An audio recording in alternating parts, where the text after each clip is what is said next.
Dulu waktu kecil yang kita cari senang, tapi tambah tua orang tahu bahwa ternyata yang kita perlukan itu bukan senang tapi tenang.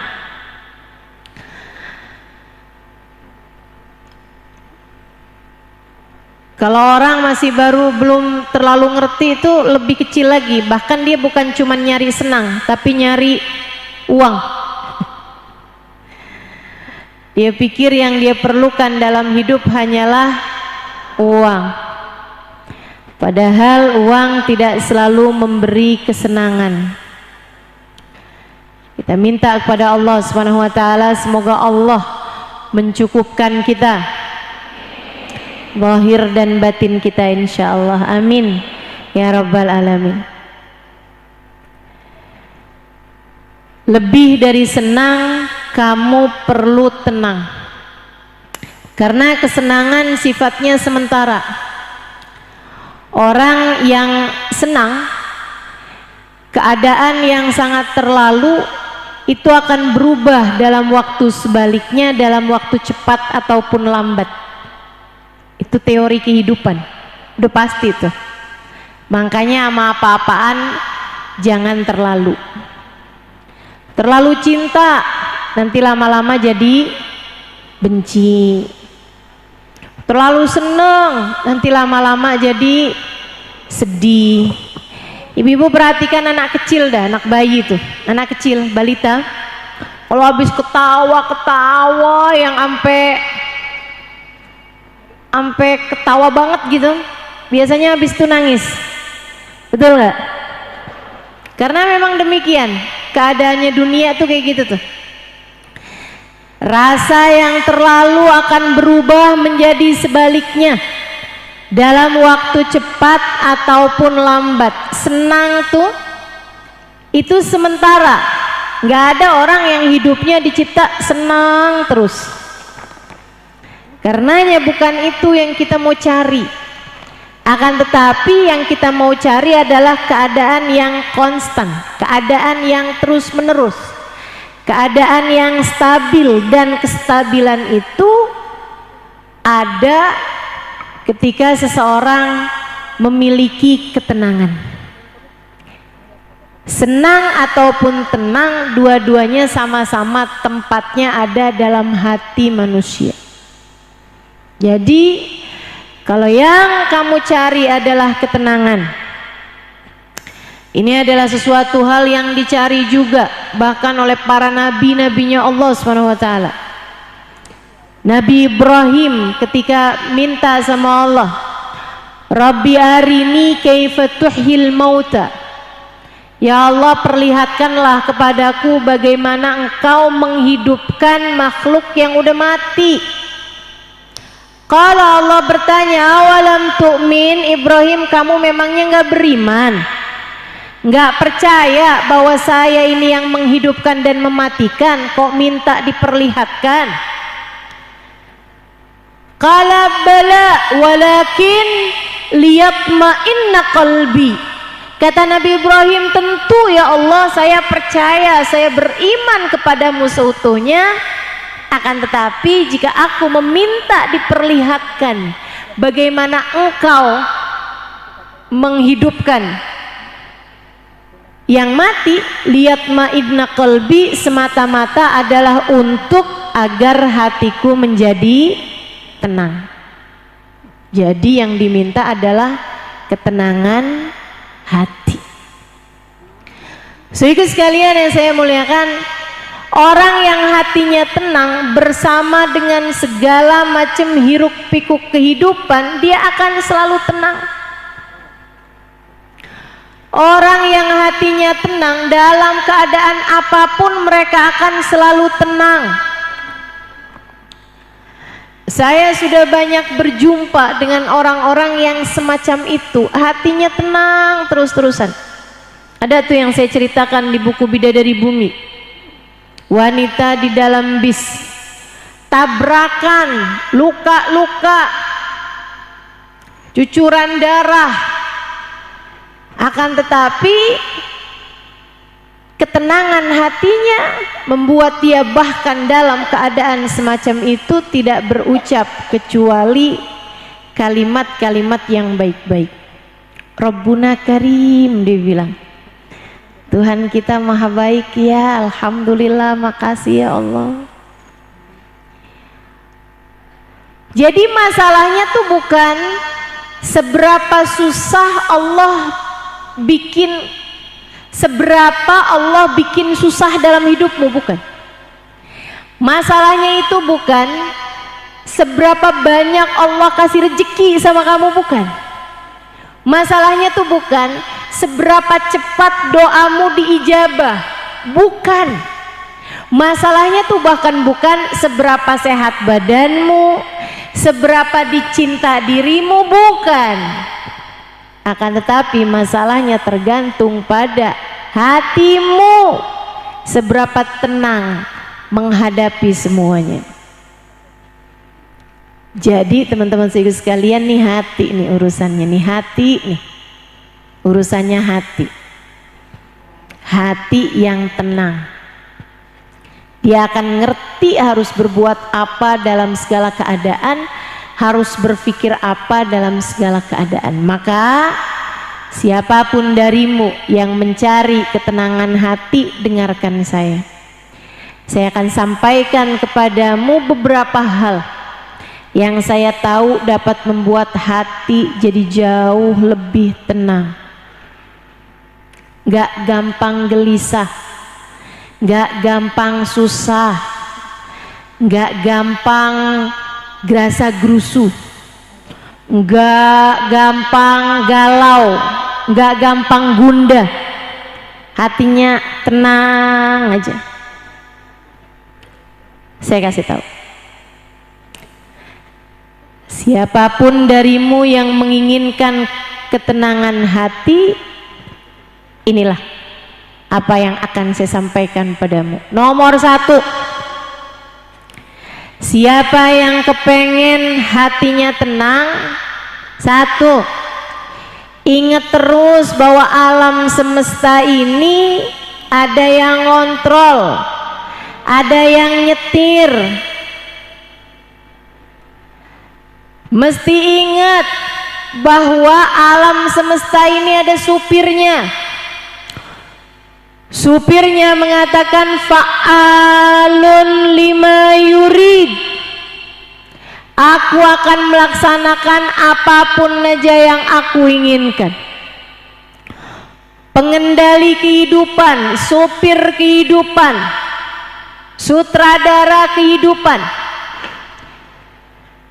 yang mengatur kehidupan ini, saudaraku sekalian, dia mengatakan innama amruhu idza arada syai'an ayyaqula lahu kun fayakun. Sungguhnya urusanku apabila menghendaki segala sesuatu, aku hanya perlu berkata jadilah, maka jadilah sesuatu tersebut.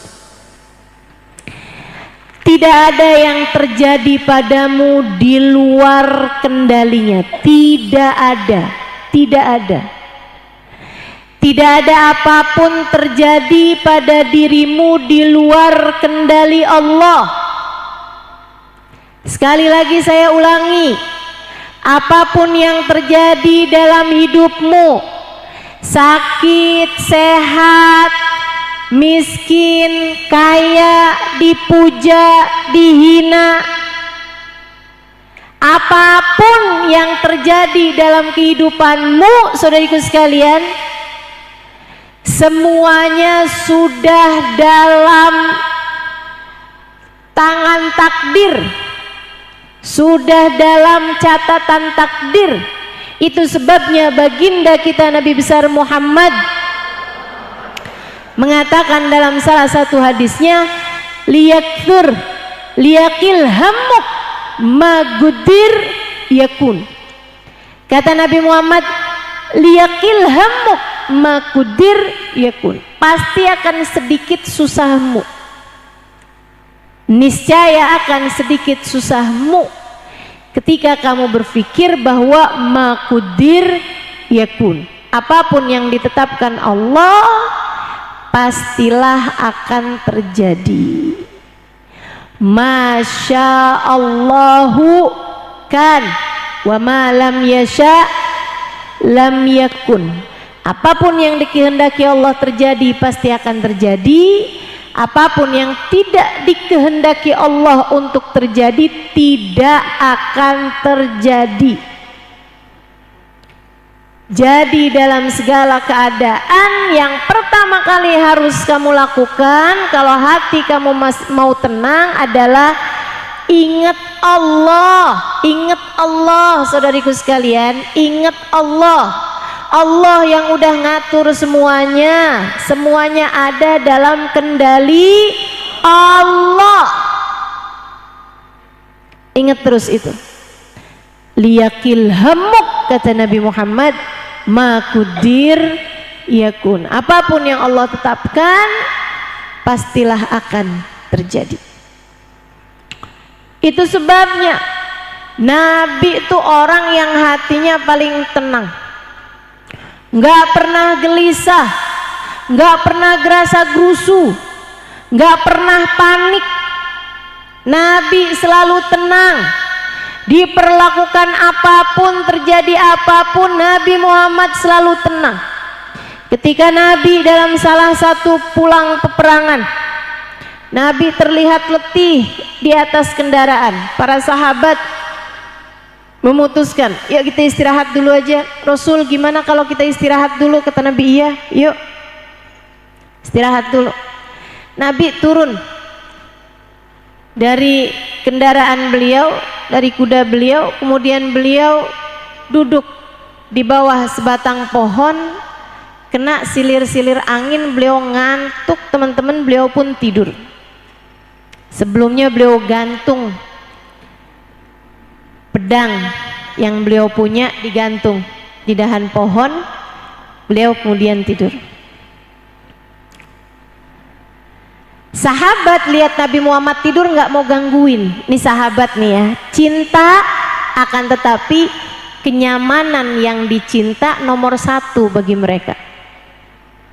Sahabat tuh cintanya luar biasa sama Nabi, tapi nggak ada yang berebutan salaman gitu, apalagi ngajakin selfie.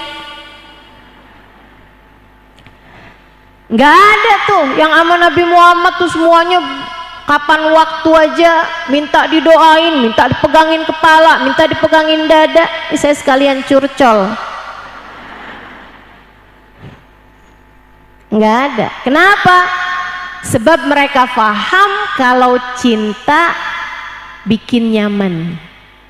Kalau sayang, buatlah yang kamu sayangi menjadi nyaman. Sebab kenyamanan hati Nabi Muhammad itu nomor satu nilainya di sisi Allah. Jadi para sahabat ngertiin itu. Mereka bilang, Nabi lagi istirahat yuk, kita agak jauhan biar nggak gangguin istirahatnya Nabi Muhammad. Mereka pun di seberang gunung, jadi kealingan gunung. Nabi sebelah sisi sini, merekanya di seberang gunung yang lain. Mereka masak, mereka bangun tenda, mereka memberi makan ternak dan lain sebagainya, kan menimbulkan suara-suara biar nggak gangguin tidurnya Nabi Muhammad. Mereka di samping gunung yang sebelah sana lagi. Datang musuh Allah namanya Da'thur. Orang kafir punya kebencian sama Nabi Muhammad. Lagi lewat di situ, dia lihat Nabi Muhammad sendirian. Kebenaran banget nih, pucuk dicinta ulam tiba nih, kesempatan langka ini. Tambah deket, dia yang asalnya mengendap-endap jadi terang-terangan karena ternyata nggak ada siapapun sahabat jagain Nabi Muhammad. Wah, kesempatan emas nih umat Islam. Gimana sih nih? Dia bukannya jagain nabinya, malah dibiarin aja sendirian. Dia pun kemudian mengambil pedangnya Nabi yang tadi digantung tuh, dia ambil, dibuka dari selongsongnya, kemudian diarahkan tepat tepat di depan leher Nabi Muhammad. Ya Muhammad. Nabi Muhammad buka mata, pedang di leher beliau. Nih, cobain. Masya Allah. Tapi Nabi Muhammad hatinya tenang. Kenapa Nabi Muhammad bisa punya ketenangan kayak begitu, teman-teman? Karena Nabi faham magudir yakun. Apapun yang Allah tetapkan adalah yang memang sudah ditetapkan Allah. Yang terjadi tidak akan melenceng dari apa yang sudah ditetapkan Allah. Dia nggak akan bisa mengarahkan pedangnya ke leher Nabi kecuali dengan kehendak Allah. Gak ada yang bisa ngebunuh orang kecuali dengan kehendak Allah. Apapun terjadi semuanya dengan kehendak Allah Subhanahu wa taala. Itu Nabi Muhammad tahu persis. Penuh iman beliau dengan hal yang semacam itu. Ridho dengan apapun yang ditetapkan oleh Allah Subhanahu wa taala. Itulah kunci ketenangan hidup baginda kita Nabi besar Muhammad. Nabi Muhammad bangun pas banget lehernya tuh pedang nyentuh ujungnya tuh leher Nabi Muhammad. Manilladzi yansuruk in qataltuka fi hadzal makan. Siapa yang bisa tolong kamu kalau aku bunuh kamu di tempat ini? Kata Da'tur. Nabi Muhammad dengan tenang menjawab, Allah. Yang bisa tolong saya adalah Allah. Ucapan Nabi Muhammad Allah menggerakkan arus, menggerakkan singgasana, menggerakkan tiang-tiang arus,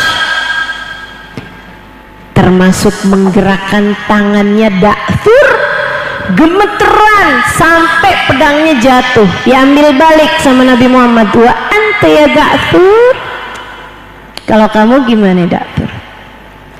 Siapa yang bisa tolong kamu kalau kamu yang saya bunuh di tempat ini?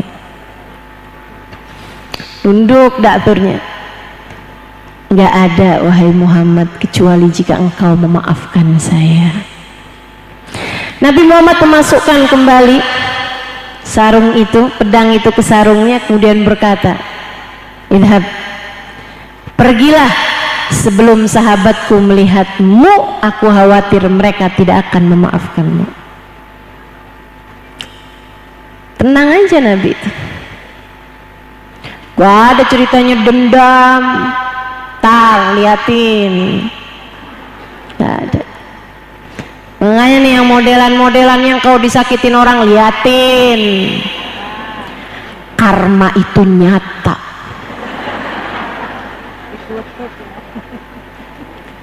Saya sih nggak mau bales ya, tapi balesan Allah itu ada.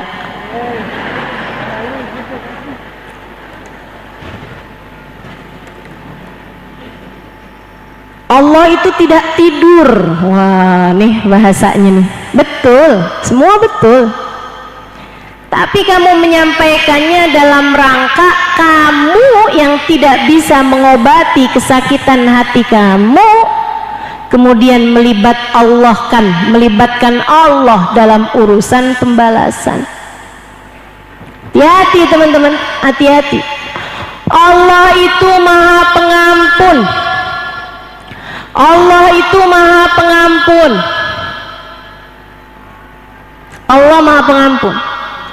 Kamu malam-malam berdoa, ya Allah, Engkau telah lihat aku telah dibolimi oleh orang itu, ya Allah. Ya Allah, jangan tinggal diam, balaslah dia, ya Allah. Allah Maha Pengampun. Kamu yang gak bisa memaafkan orang lain, lah kenapa kamu libatkan Allah dalam urusan pembalasan?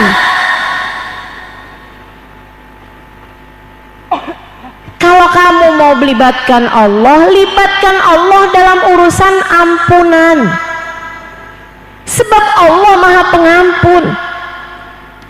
Ya Allah, orang itu telah berbuat jahat kepadaku, akan tetapi saksikanlah saya sudah memaafkan dia, maka maafkanlah dia ya Allah.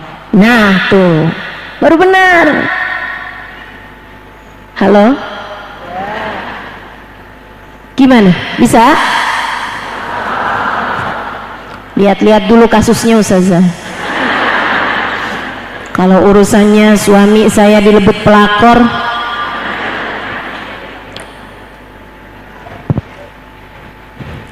makudir yakun, apapun yang Allah tetapkan itulah yang akan terjadi. Tidak ada apapun terjadi, bahkan sekedar daun jatuh, melainkan semuanya dengan izin Allah, melainkan semuanya terjadi dengan kehendak Allah.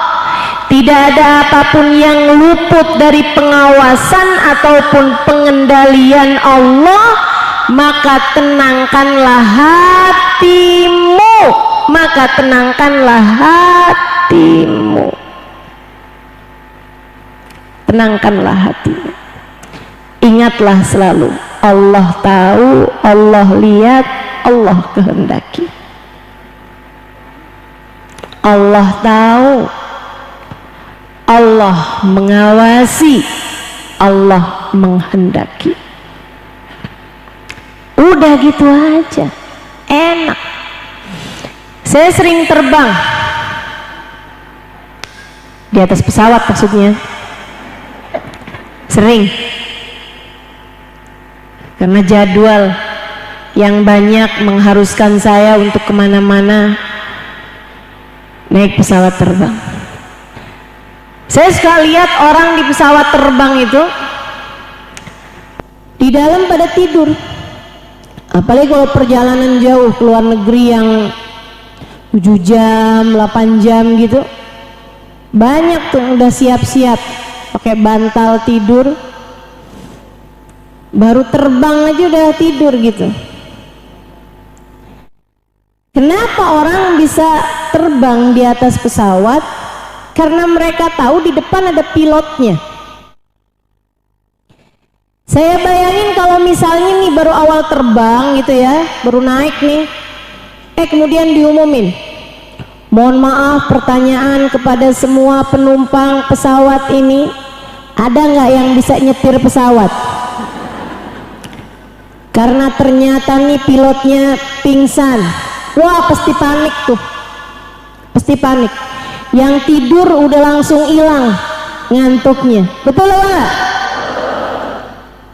Maka kenapa orang bisa terbang sambil tidur? Kenapa orang bisa ada di atas pesawat dan tidur? Karena mereka tahu pesawat itu ada supirnya. Mereka tahu pesawat itu ada yang mengendalikannya, ada pilotnya. Saudariku sekalian yang saya muliakan, nah segitunya aja kamu bisa tidur gitu di dalam pesawat. Alam semesta ini pilotnya Allah. Kehidupanmu ini pengendalinya adalah Allah. Maka kenakan sabuk pengamanmu, mulailah membaca doa, tawakallah kepada Allah. Bismillah, amantu billah, tawakkaltu ala Allah, la haula wala quwata illa billahil aliyil azim. Tenangkan hatimu, kemudian tidurlah. Kayak gitu seharusnya rumusan kita hidup di atas muka bumi ini. Yang penting tuh kenakan sabuk pengaman. Maksudnya apa? Kamu pakailah hal-hal yang memang diperintahkan sama Allah SWT. Disuruh sholat jangan tinggal, disuruh nutup aurat jangan buka, disuruh jauhi zina jangan pacaran, disuruh kita ini untuk menjalankan kehidupan, nyari rezeki yang halal, jangan gampang utang. Halo? Tiap kamu melanggar aturan-aturan Allah sama saja dengan kamu melepaskan sabuk pengaman yang sedang kamu kenakan itu. Allah bilang dalam Al-Quran, a'udzubillahi minasyaitonirrajim, ma sabatkum min musibah illa fa bima kasabat aydikum. Tidaklah menimpa kepada kalian satu musibah melainkan disebabkan ulah perbuatan kalian sendiri. Tiap kali datang yang gak enak dalam kehidupan, sebabnya adalah karena dosa yang kamu sudah kerjakan. Kenakan sabuk pengaman, taatlah kepada aturan-aturan Allah. Udah ribet pakai kerudungan, orang cuman timbangan beli garam doang di warung. Ada tuh orang-orang kalau pakai pergi majelis taklim jilbabnya lipet-lipet, jilbabnya numpuk-numpuk, tapi giliran pergi ke tukang sayur ada yang jilbabnya pada ketinggalan dalam rumah. Ada yang begitu? Mana orangnya?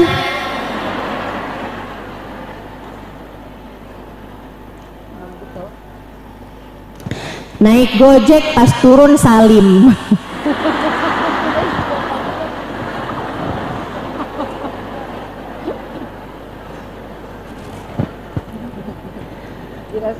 Ketemu bu guru belum tentu salaman, ketemu pak guru salaman. Ada tuh yang modelannya begitu. Katanya sih ibu-ibu di Bogor, nggak tahu yang sebelah mana. Tiap kali kamu melanggar aturan Allah, itu sama saja dengan kamu melepaskan sabuk pengaman. Bisa segala macam hal terjadi, teman-teman. Nggak bisa gitu. Ikutin aturan yang sudah Allah Subhanahu wa Ta'ala aturkan dalam kehidupan kita ini. Jadi jauh lebih tenang. Kita ingat bahwa alam semesta ini ada yang ngatur. Tidak ada yang menghidupkan, tidak ada yang mematikan selain Allah. Tidak ada yang memberi, tidak ada yang menghalangi selain Allah. Tidak ada yang memuji, tidak ada yang mencaci, melainkan semuanya sudah kehendak dari Allah. Udah aja tenang tuh kalau kayak gitu. Tenang, akan jadi tenang hatimu setiap kali kamu ingat bahwasanya alam semesta ini ada pengendalinya, namanya itu nomor satu. Terus latihan dari Allah, dari Allah, dari Allah, dari Allah. Terus latihan. Yang kedua, kalau kamu kepengen hatimu tenang, kamu harus dekat sama yang kepadanya diturunkan ketenangan paling besar. Yang bikin manusia hatinya tenang itu namanya rahmat. Rahmat tuh adem. Rahmat tuh adem. Rahmat tuh bikin tenang, teman-teman saudara sekalian. Makanya kalau di majelis ini, kenapa kok bisa tenang di majelis sampai ada yang pada ketiduran?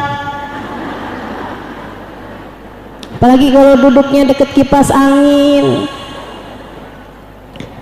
Di majelis ini lagi kegerahan aja pada ada yang bisa ketiduran loh.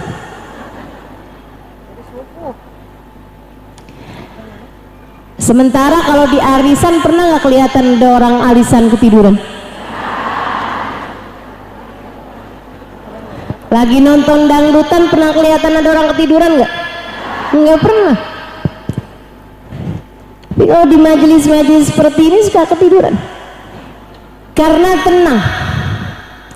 Kenapa tenang di majelis? Karena dituruni rahmat. Rahmat tuh kalau turun bikin adem. Makanya yang masih kipas-kipasan berarti diturun rahmatnya kurang banyak tuh.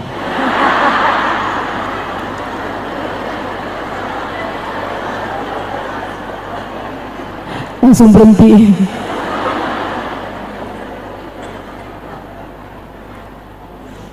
Ibu gerah sama. Saudariku sekalian yang saya muliakan, emang Bogor udah bukan kota dingin lagi ya sekarang ya. Emang dunia sekarang udah mulai tambah panas, Bu. Makanya jangan ditambahi panasnya bumi ini dengan panasnya hatimu. Biar adem, biar tenang.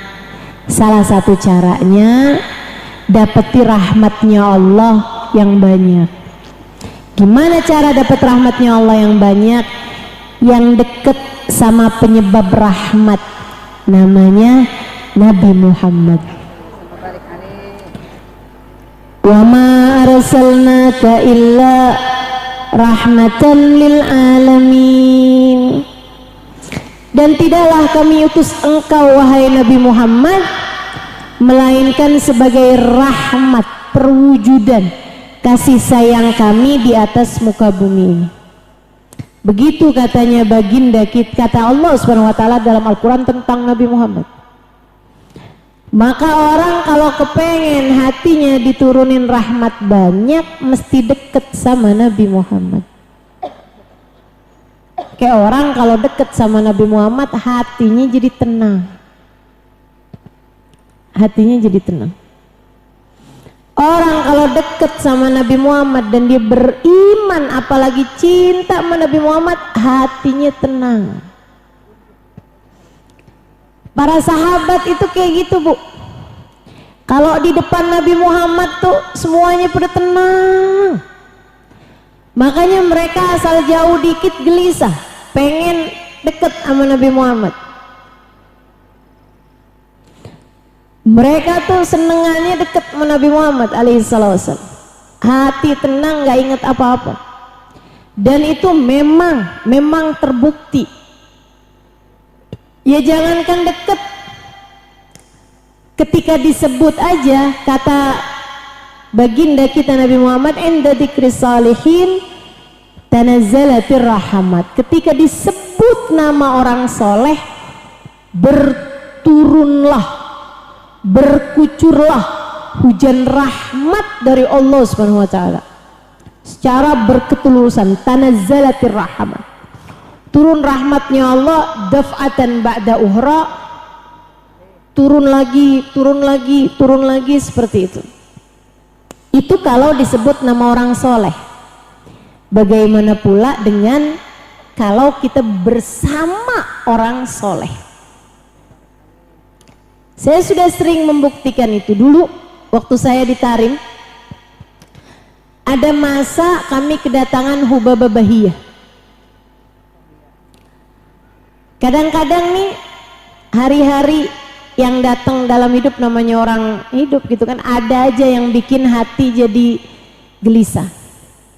Temen saya tuh kalau ngelihat saya udah kayak yang aduh gimana nih, aduh gimana nih, dia bilang, Kak, daripada pusing-pusing Kak, sana lagi Kak, ketemu Hubabah Bahiyah aja. Saya pergi ke tempat Hubabah Bahiyah, di kamar beliau waktu itu tinggal di Daruzahra beberapa bulan. Saya datengin beliau, saya duduk aja, saya ajakin beliau ngobrol berbagai macam urusan. Kadang nggak selalu yang penting-penting, urusan-urusan apa makanan favorit Hubabah, gimana dulu waktu Hubabah ketemu sama siapa misalnya gitu. Hal-hal remeh-remeh yang kita bicarakan. Tapi itu teman-teman sekalian, semenit, 2 menit, 3 menit, 4 menit, 10 menit.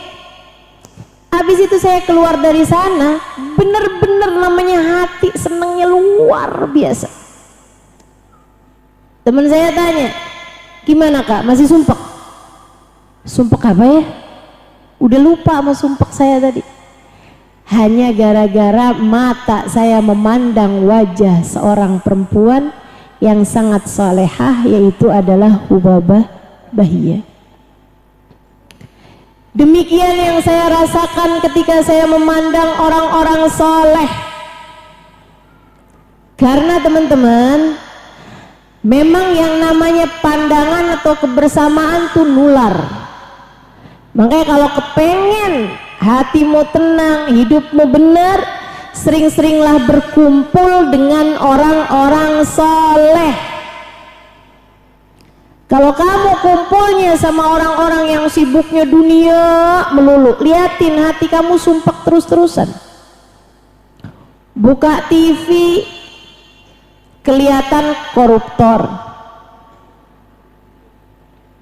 buka internet yang kamu lihat perempuan-perempuan yang lagi pamer harta, pamer muka, pamer keharmonisan rumah tangga.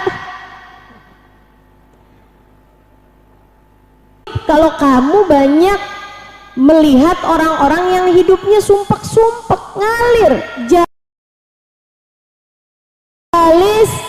jalis. Pepatah Arab mengatakan janis. Duduk-duduklah kamu dengan seseorang, bergaullah kamu dengan seseorang, kamu akan mirip dengannya, dengan manusia yang duduk-duduk sama Nabi Muhammad. Caranya gimana? Kamu duduk, kemudian kamu mengingat Nabi Muhammad, kamu kangen sama Nabi Muhammad, kamu baca sholawat salam kepada Nabi Muhammad, kamu baca, kamu dengarkan kisah kehidupan Nabi Muhammad. Itu semuanya hal-hal yang dapat menenangkan hatimu. Itu semua adalah hal-hal yang dapat menenangkan hatimu.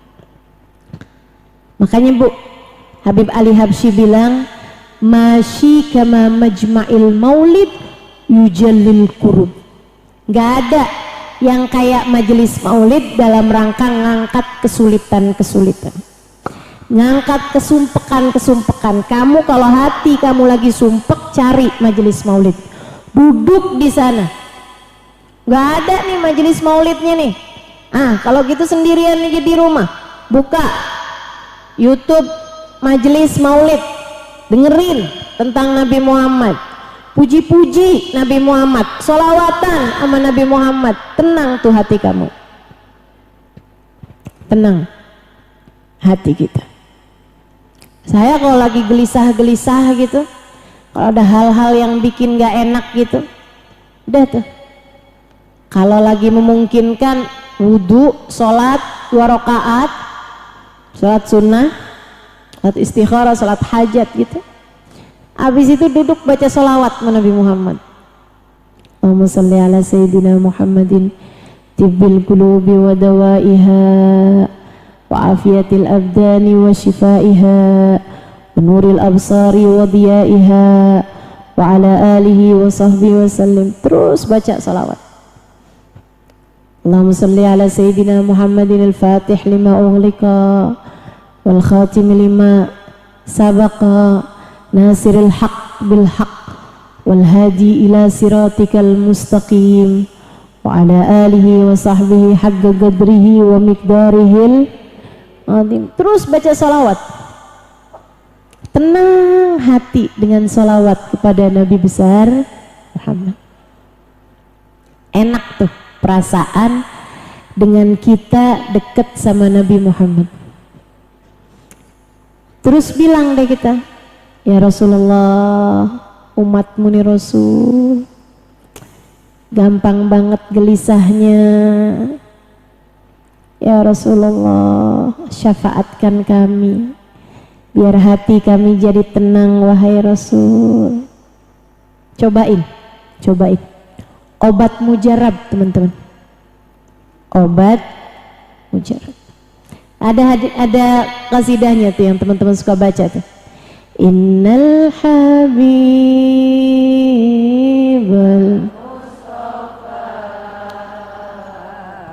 dhurafatin wa dhuwafa wa dhikruhu fihi shifa idza tamam ذوي العلل وذكره فيه شفاء إلى تمام ذوي العلل. Innal Habibal Mustafa, sungguhnya Al-Habib, manusia paling indah, kekasih Allah Subhanahu wa taala.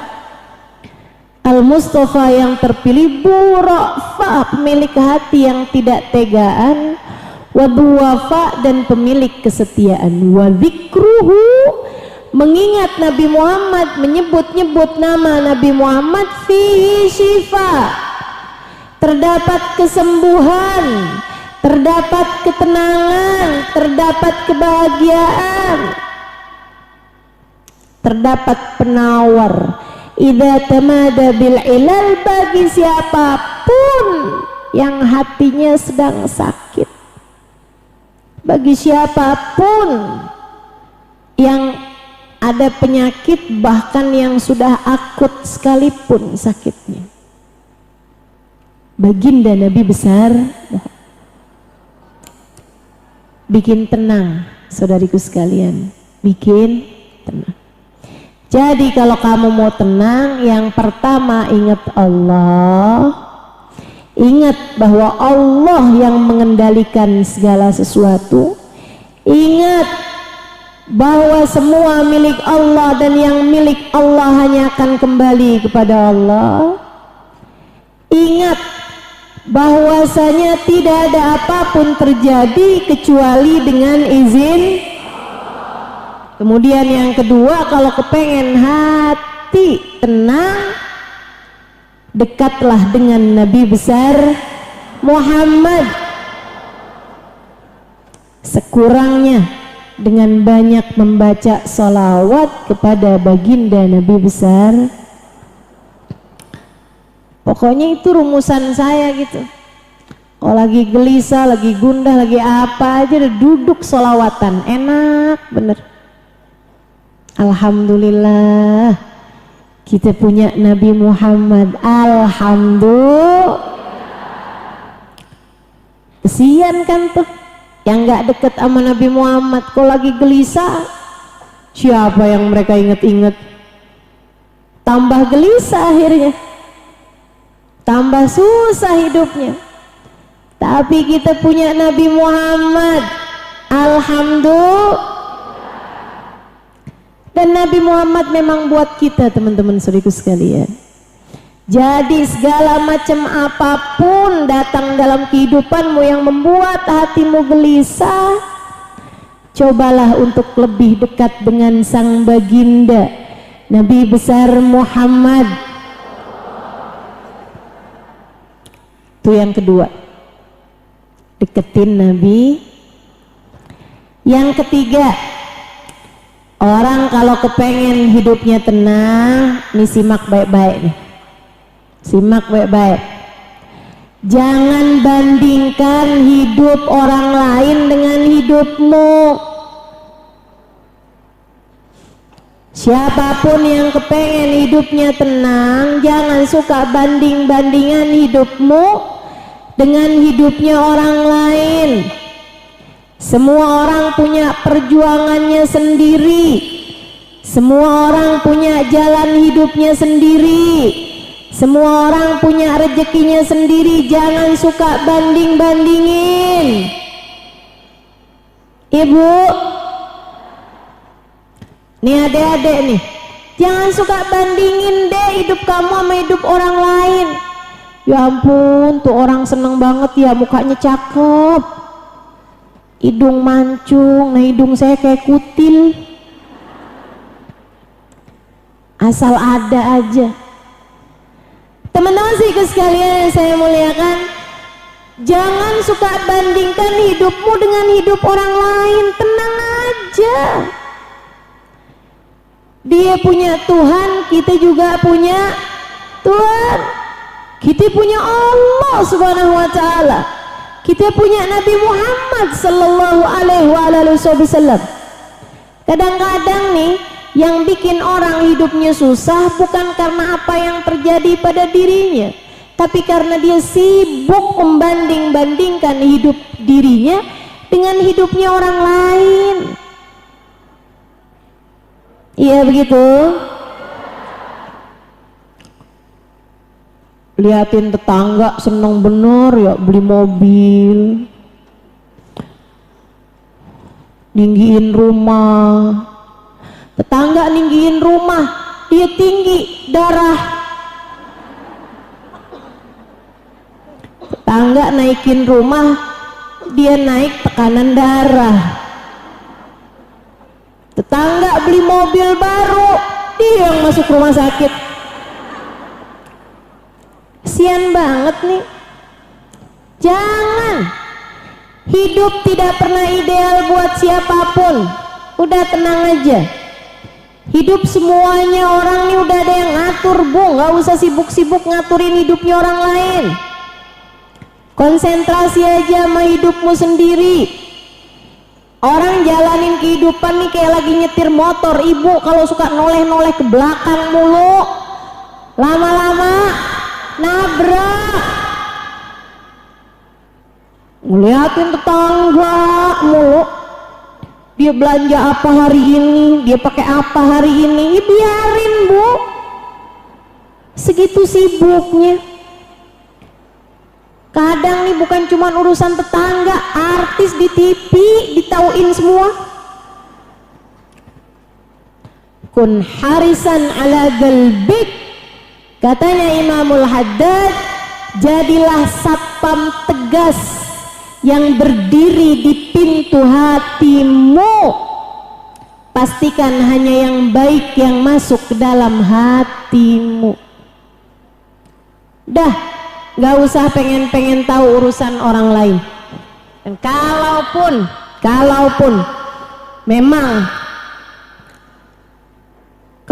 memang kamu tahu, kamu harus tahu aja bahwa hidup ini gak pernah ideal buat siapapun, Bu.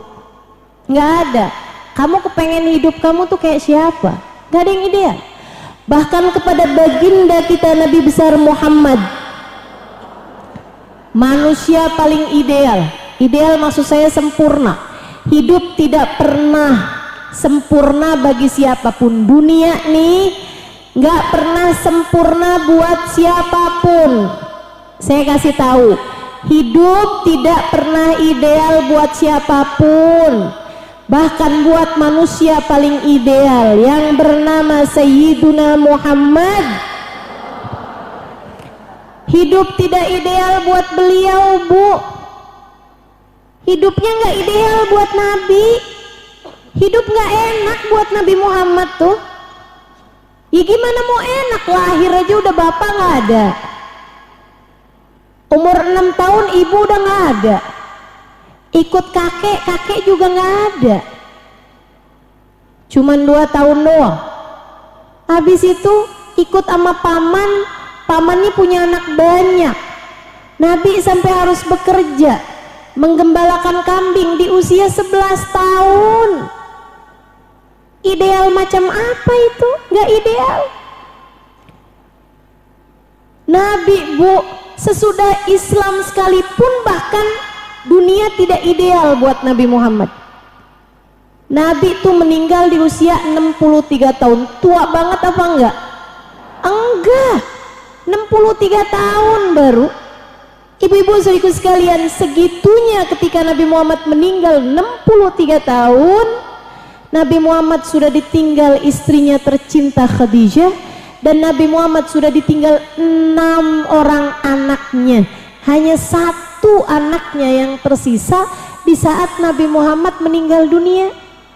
Nabi punya anak 7, Bu.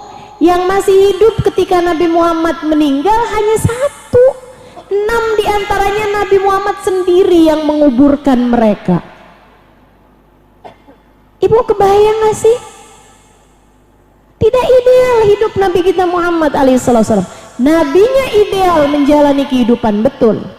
Nabi sempurna menjalani kehidupan, sempurna akhlaknya, sempurna ibadahnya, sempurna ketampanannya, betul. Tapi dunia nggak ideal buat Nabi Muhammad.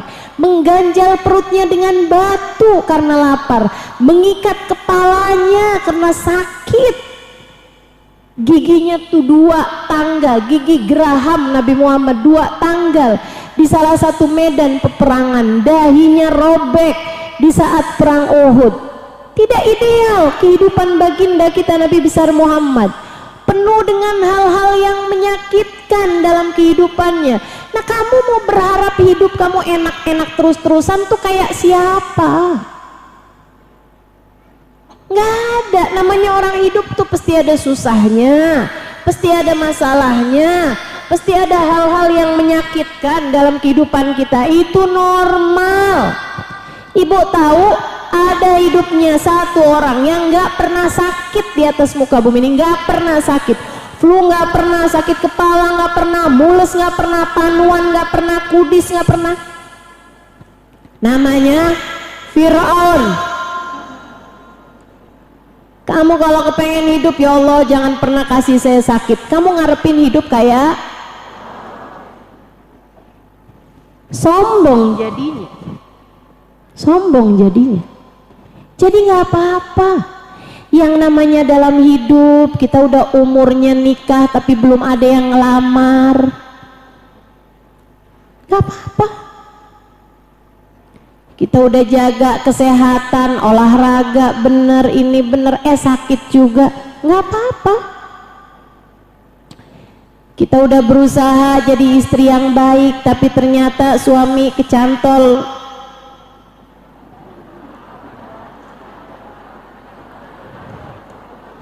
hak sepatu janda belakang rumah,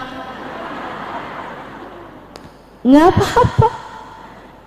Hidup memang nggak pernah ideal buat siapapun. Biasa aja, wajar aja. Nggak usah bandingkan hidup kamu dengan hidup orang lain. Dia itu nggak pernah sholat tapi rezekinya lancar aja. Saya tahajud iya, duha iya, tapi seret aja rezekinya. Allah siapkan mungkin rezeki yang lain buatmu. Jangan banding-bandingkan hidupmu sama hidup orang lain. Semua baik kok, semua enak kok, asal pinter mensyukurinya. Begitu ya Bu, begitu ya Kak, begitu ya Dek. Gak usah lihat enak bener ya dia ya, disayang sama orang tuanya. Orang tua saya kayaknya nggak sayang sama saya. Jangan suka banding-bandingin kayak begitu. Bilang aja alhamdulillah saya punya orang tua. Ada banyak yang bahkan orang tuanya sudah tidak ada. Ya kan begitu? Teorinya nih Bu nih, saya kasih tahu prinsipnya hidup bahagia nih. Yang gak ada jangan dicari, yang ada dinikmati, dan kalau itu sesuatu yang bisa dibagi, bagikanlah pula kepada yang lain. Dunia tuh gitu tuh, yang ada yang gak ada gak usah dikepengenin ya Bu. Jangan sampai nih yang kecil-kecil ngeliat, ih enak ya orang kalau udah gede, udah selesai sekolah enak ya. Nanti yang udah selesai sekolah enak ya, yang udah dapat kerjaan. Nanti yang udah dapat kerjaan, ih kerja capek banget, enak ya kalau udah nikah. Ntar yang udah nikah, enak nih kalau udah punya anak. Ntar kalau udah punya anak, enak nih kalau anak udah besar-besar. Pas anak udah besar-besar, udah dia nenek-nenek, ya ampun, zaman dulu waktu muda tuh enak ya. Sekarang udah tua nih susah. Kapan sebenarnya kamu mau enaknya? Gak ada Bu, hidup memang gak pernah ideal buat siapapun. Maka saran saya, jangan pernah bandingkan hidupmu dengan hidup orang. Semua orang punya perjuangannya sendiri, semua orang punya jalan hidupnya sendiri, Semua orang punya nasibnya sendiri. Orang yang hidupnya paling tenang, hidupnya paling bahagia adalah orang yang paling mampu mensyukuri apapun yang Allah berikan dalam kehidupannya. Jadilah kamu salah satu di antara mereka. Tenang tuh kalau kayak gitu. Tenang kalau kayak gitu. Terakhir saya mau cerita. Ini sering juga sih saya ceritain di majelis, tapi saya nggak ingat pernah ceritain yang orang Bogor. Saudaraku sekalian yang saya muliakan, ada seorang lelaki soleh, tapi sampai dengan usia di atas 40 tahun belum nikah-nikah juga. Beberapa kali sempat hampir menikah, gagal. Ada aja gitu. Ada aja. Akhirnya satu waktu dia berdoa. Dia seorang wali min auliyaillah, tapi kayak nggak ada jodohnya mulu gitu. Satu waktu dia doa, ya Allah, saya ini apakah memang kira-kira nggak ada jodohnya nih ya Allah di dunia? Kalau memang saya kiranya tidak berjodoh di dunia, kasih lihat kepada saya ya Allah jodoh saya nanti di surga. Lah amin.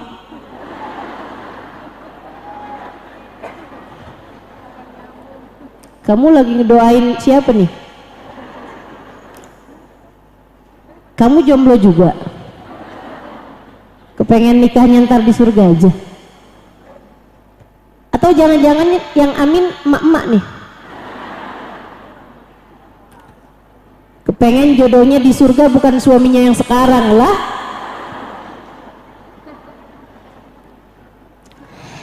Jadi teman-teman, dia doa kayak begitu, subhanallah, Allah ijabah, namanya doa orang soleh. Malam harinya dia bermimpi dikasih tahu bahwa jodoh dia adalah Fulana bintu Fulan al-Fulani di sebuah desa.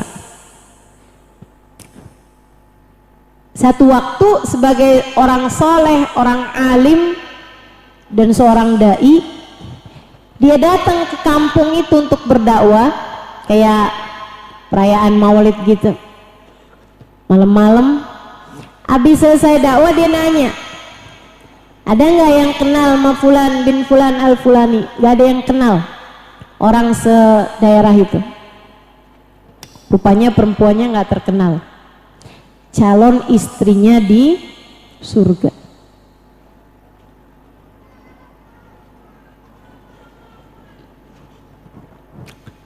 Beberapa malam kemudian dia ngisi lagi kajian di sebuah daerah di kampung. Jadi misalnya di Bogor, besokannya dia ada kajian di kampungnya Bogor, apa misalnya Jonggol misalnya gitu.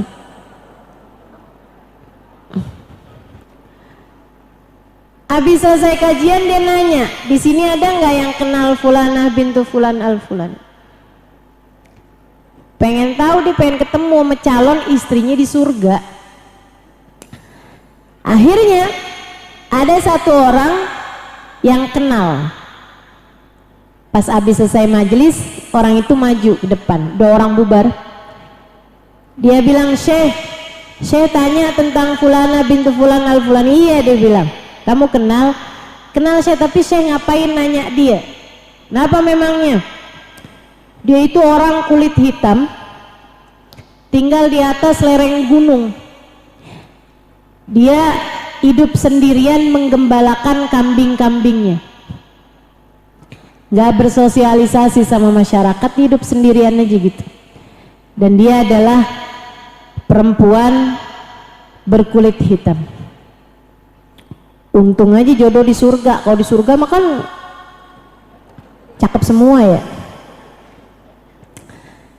Dia bilang, kamu tahu rumahnya? Dikasih tahu rumahnya, besokannya dipergiin sendirian, dipergi ke lereng gunung itu tadi. Bener aja tuh. Jadi di sebuah gunung yang nggak ada apa-apa, ada satu rumah, atau dia tuh rumahnya si perempuan itu. Begitu dia mau masuk ke dalam rumah, subhanallah, Dia liatin ada serigala sama kambing lagi sayang-sayangan, lagi peluk-pelukan.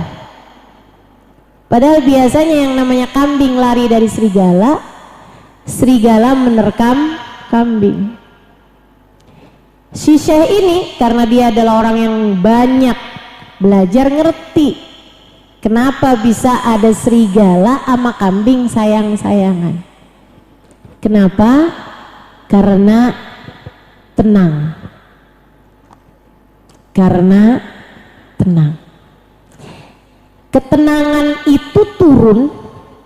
Jadi ini kenapa bisa ada kambing sama serigala sayang-sayangan? Allah turunkan rahmat gede banget di tempat tersebut. Dengan rahmat yang turun, kasih sayang yang turun dari Allah, sampai bisa bikin serigala pun keturunan rahmatnya Allah tersebut, dapat rahmat dan kasih sayang Allah tersebut, sampai bikin serigalanya hatinya jadi tenang, penuh dengan kasih sayang. Termasuk kambingnya juga kayak begitu. Paham? Wih, ini perempuan waliyah nih, ini perempuan kekasih Allah nih, sampai bisa diturunin rahmat segitu gedenya, sampai bisa bikin serigala sama kambing sayang-sayangan. Tambah semakin penasaran, ketok pintu. Assalamualaikum warahmatullahi wabarakatuh, ya fulana bintu fulan al-fulani, sebutin namanya yang dia dengar di dalam mimpinya. Sekali dia berucap salam, yang di dalam nyaut, Waalaikumsalam warahmatullahi wabarakatuh, ya fulan bin fulan al-fulani, disebut namanya juga. Jadi jangan salah, ini perempuan yang di dalam rumah udah tahu siapa yang datang di pintunya, bahwa dia adalah calon jodohnya di surga. Keren ya, para wali-wali ini memang keren-keren nih. Orang-orang paling keren-keren di atas muka bumi mereka-mereka ini. Terus perempuan tersebut bilang, walah min inda babi, pergilah dari pintuku, bukan di dunia tempat kita bertemu. Nih adik-adik nih yang masih kepikiran buat pacaran, dek, jangan sampai pacaran membuatmu di akhirat nanti nggak bisa masuk surga karena kamu tertarik sama yang haram. Allah halangkan darimu kenikmatan yang halal. Pacaran tidak mendekatkanmu kepada jodoh, dek. Jadilah perempuan-perempuan berkelas. Pacaran tidak mendekatkanmu kepada jodoh. Pacaran hanya akan mendekatkanmu kepada neraka. Naudzubillah min dzalik. Saya sarankan padamu adik-adikku sekalian, jangan pacaran. Kalau sekarang masih ada yang lagi punya pacar, putusin. Bilang sama pacarmu, putuskan atau halalkan. Dah kawin aja sekalian, daripada ngebanyakin dosa-dosa. Kalau saya sih bilang ya sama adik-adik nih ya, jangan pacaran, dek. Satu hal saya khawatirkan darimu, dengerin saya nih adik-adik, ibu-ibu juga nih dengerin. Kadang-kadang yang pacaran bukan anak-anak lagi, ibu-ibu juga ada yang pada pacaran.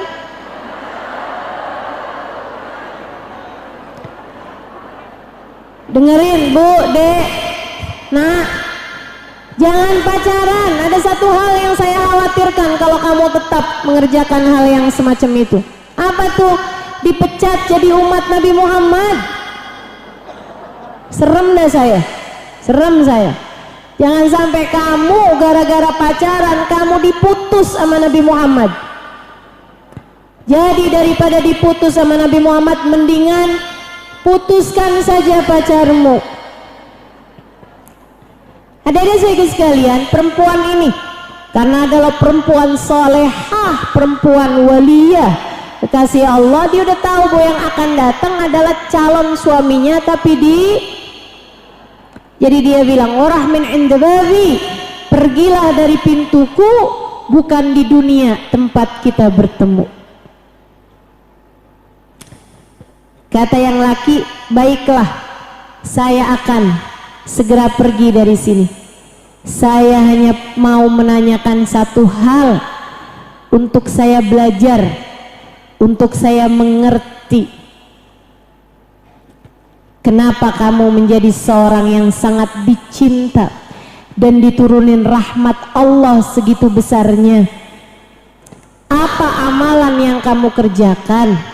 Apa sesuatu hal yang sangat tinggi kamu lakukan sehingga membuat serigala sama kambing sayang-sayangan di depan pintu rumahmu?"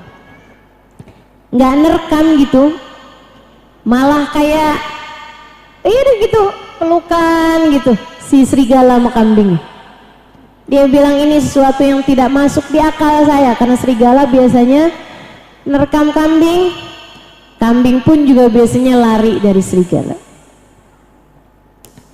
Pasti karena rahmat Allah sangat besar turun kepadamu. Saya pengen tahu apa yang menyebabkan rahmat Allah, ketenangan turun kepadamu sampai segitunya besar. Perempuan tersebut inget-inget, apa ya? Dia bilang, nggak ada. Saya hanyalah perempuan biasa, nggak punya amal ibadah apa-apa. Dzalikal fadlu minallah. Ini memang karunia aja dari Allah, Allah bikin kayak begitu. Ya udah kalau gitu saya pamitan. Baru beberapa langkah laki-laki itu menjauh dari pintunya, perempuan ingat, dia bilang, "Tunggu bentar, tunggu, saya rasa saya ingat sesuatu.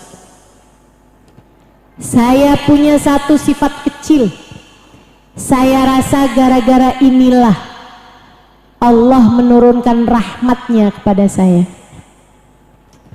Apa itu? Dengerin nih, siapa yang kepengen nyari ketenangan hidup, dengerin.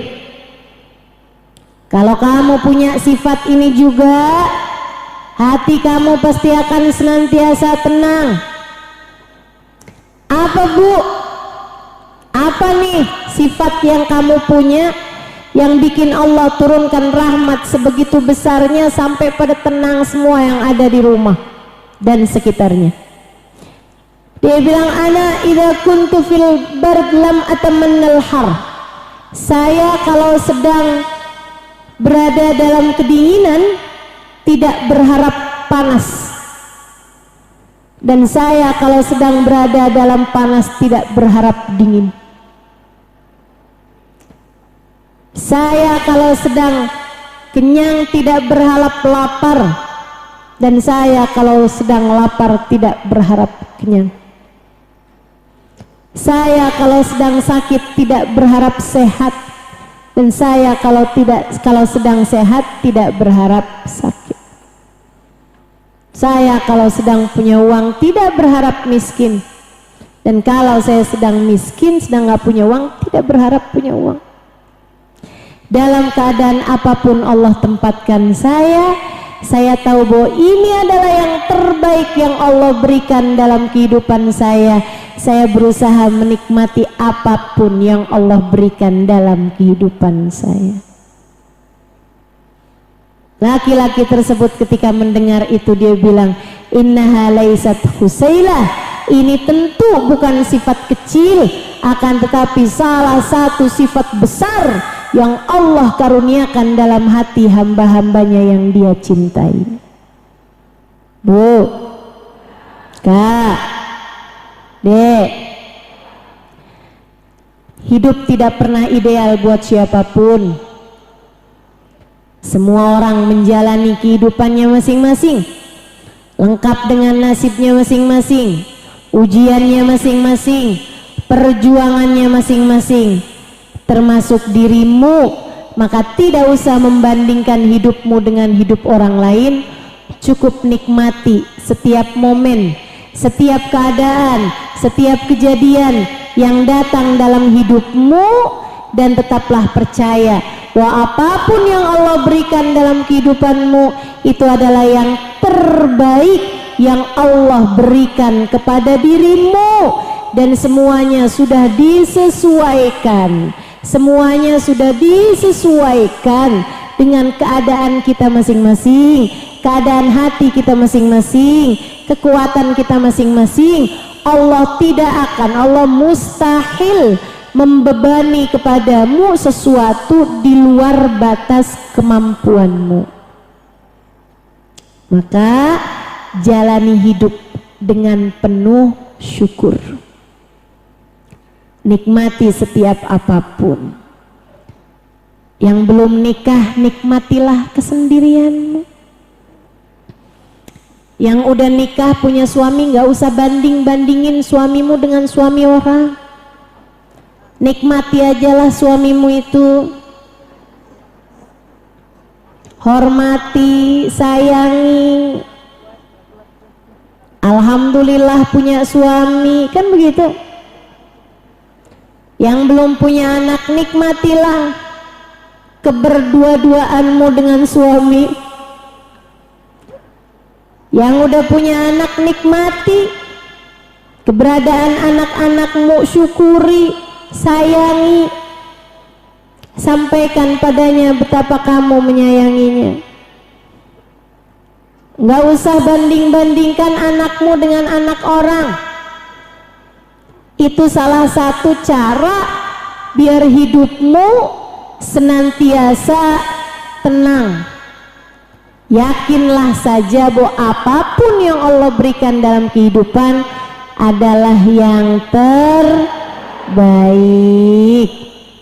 Kemudian yang terakhir, ibu-ibu saudariku sekalian yang saya muliakan, kalau kepengen hidupmu senantiasa tenang, yang gede tawakal sama Allahnya, yang gede sandaran sama Allahnya, yang kuat doa-doamu kepada Allah. Bu, kepengen hidupmu tenang, kepengen hidupmu bahagia, ibu-ibu saudariku sekalian, jangan tinggal tahajud. Bangunlah di waktu malam, tengadahkan tanganmu kepada Allah, serahkan urusanmu semuanya kepada Allah Subhanahu wa ta'ala. Sampaikan kepadanya, ya Allah, Engkau maha kuat, hambamu ini begitu lemah, maka kuatkanlah dengan kekuatanmu segala kelemahanku ya Allah. Ya Allah, hambamu miskin, namun bersamaku ada Engkau ya Allah, Zat yang maha kaya. Cukupkanlah hamba yang miskin ini dengan kekayaan darimu ya Allah. Sampaikan kepada Allah, ya Allah, diriku lemah tak berdaya, namun bersama denganku ada Engkau Zat yang maha perkasa. Ya Allah, kuatkanlah diriku dengan keperkasaan-Mu. Gitu. Sandaran yang enak sama Allah. Kamu tidak diciptakan Allah untuk menyelesaikan masalahmu sendiri. Kita semua dicipta lemah, sebab Allah ingin menunjukkan kekuasaannya kepada kita. Maka bersandarlah hanya kepadanya, serahkan segala urusanmu kepadanya, titip sama Allah Subhanahu wa ta'ala segala urusanmu padanya. Katakan kepada Allah, ya Allah, saya titipkan diri saya kepadamu, tolong jaga saya sebagaimana Engkau telah menjaga para kekasih-kekasih-Mu ya Allah. Sampaikan pada Allah, ya Allah, Kau karuniakan kepada saya anak-anak. Ya Allah, saya titipkan anak-anak saya kepadamu, sebab saya tidak bisa menjaga mereka ya Allah. Jagakanlah saja mereka untukku sebagaimana Engkau telah menjaga anak-anak para kekasih-kekasih-Mu ya Allah. Ya Allah, Engkau berikan kepadaku kedua orang tua, Engkau berikan kepadaku suami, Engkau berikan padaku saudara-saudari. Ya Allah, saya menyayangi mereka semuanya. Karenanya saya titipkan mereka semua kepadamu. Jagakan mereka untukku ya Allah, sebagaimana Engkau telah menjaga hamba-hambamu yang soleh-solehah. Kita tidak mampu menjaga keluarga kita. Jangankan jagain keluarga, jagain diri sendiri aja kita nggak mampu.